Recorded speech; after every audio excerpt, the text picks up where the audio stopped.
ስሜ ቅድስት ሙልጌታ ይባላል። በኮኮ ፋሽን የሴልስ ማናጀር ነኝ።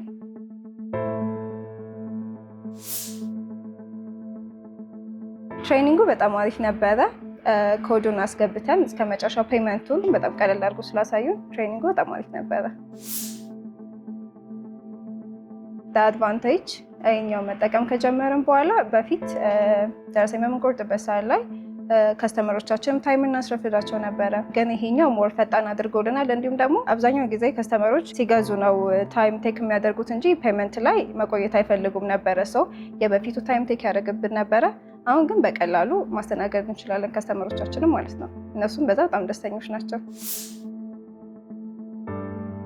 እስካሁን ድረስ ዙሪያ መጠቀም ከጀመርንበት ታይም ጀምሮ ያለው በጣም አሪፍ ኤክስፔሪየንስ ነው ያለን በእኛም በከስተመሮቻችንም በኩል። ሰው በሪቴል ቢዝነስ ላይ የተሰማራችሁ እንግዲህ ዙሪያ እንድትጠቀሙ ሪኮመንድ አደርጋችኋለሁ።